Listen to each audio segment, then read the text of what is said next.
Une crise digitale va désigner une situation qui intervient sur les canaux numériques et particulièrement les réseaux sociaux et qui va impacter négativement la réputation et l'activité d'une entreprise, d'une marque, d'une institution ou encore d'une personne.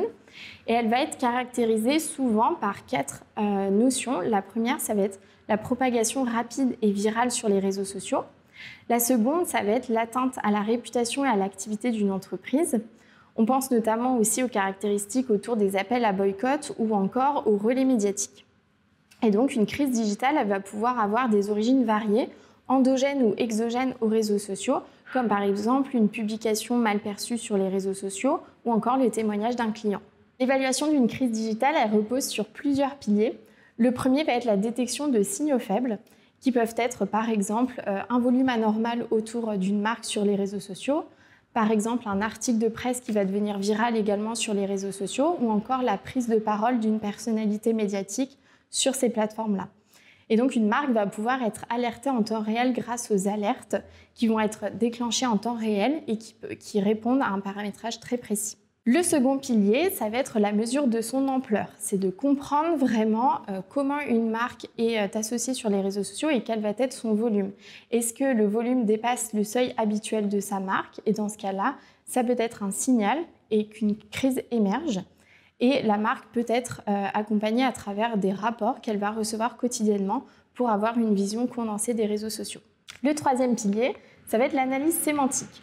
De comprendre vraiment quels sont les discours, quels sont les champs sémantiques utilisés, les champs lexicaux qui vont être associés à sa marque. Est-ce qu'ils sont négatifs, positifs, plutôt neutres, et d'avoir vraiment une vision complète autour de la sémantique. Ensuite, l'identification également des communautés. Cela peut être fait à travers des cartographies, de comprendre vraiment est-ce qu'une crise va s'étendre à d'autres communautés ou plutôt rester dans un même cercle. Est-ce que ce sont des clients? Est-ce que ce sont plutôt des journalistes? Est-ce que ce sont des communautés plus activistes ou encore journalistes qui vont s'emparer d'une crise? Donc ça, c'est un volet également important à prendre en compte dans une crise. Et enfin, le suivi de la crise qui est bien sûr à prendre en compte avec vraiment une construction de KPI qui vont être à suivre et de mesurer vraiment une crise peut avoir des conséquences sur le court terme mais également sur le long terme.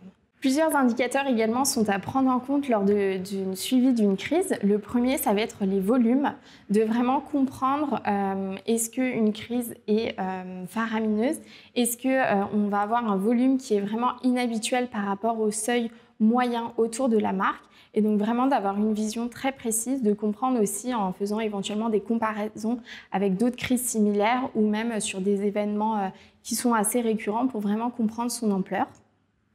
Le second KPI à prendre en compte, ça va être vraiment tout ce qui est sémantique, de vraiment voir les tonalités, est-ce que les sentiments sont plutôt positifs, négatifs ou à l'inverse plutôt neutres, et de pouvoir le suivre sur le long terme. Le troisième KPI, ça va être plus sur l'internationalisation. Est-ce que la crise vraiment reste outre-frontière ou est-ce qu'elle va s'étendre à d'autres zones, et d'avoir vraiment une vision si les internautes vont pouvoir communiquer sur d'autres périmètres. Autre KPI, ça va être la propagation entre plateformes. Est-ce qu'une crise naît par exemple sur X et va vraiment se cantonner sur cette plateforme, ou est-ce qu'elle va être relayée sur d'autres canaux comme par exemple Instagram, TikTok, et de vraiment comprendre cette évolution dans la crise. Autre indicateur, les communautés et les influenceurs. De vraiment noter si une crise reste vraiment dans un périmètre très précis ou si vraiment elle va s'étendre à d'autres communautés qui peuvent être par exemple des journalistes qui vont relayer l'information. Est-ce que des activistes ou encore des associations vont se mobiliser et communiquer autour de la crise, ou encore plus des personnalités par exemple politiques aussi qui peuvent s'emparer du débat. Et enfin, dernier indicateur, ça va être l'implication des médias.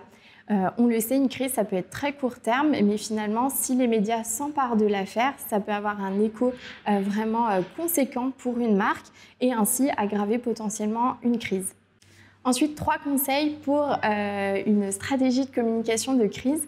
Le premier, ça va être vraiment de réfléchir en amont à une stratégie de communication. Par exemple, ça peut être de définir en amont et d'identifier des mots-clés, certaines expressions qui vont être un peu chrysogènes liées à votre secteur ou encore votre marque. Ça peut être également d'identifier peut-être certains activistes ou encore associations qui vont pouvoir se positionner sur votre marque, ou encore certains journalistes, par exemple des journalistes d'enquête, des profils comme ça, qui vont peut-être pouvoir se mobiliser autour de votre marque. Donc c'est vraiment un travail en amont à réaliser. Donc c'est le premier conseil. Ensuite, second conseil, c'est de vraiment définir des KPI très précis à suivre tout au long d'une crise.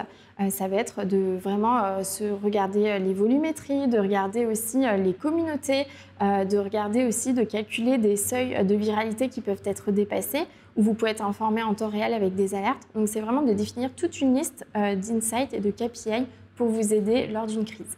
Et enfin, dernier conseil, c'est de vraiment travailler une stratégie aussi sur le long terme et même après une crise, de vraiment en tirer les enseignements.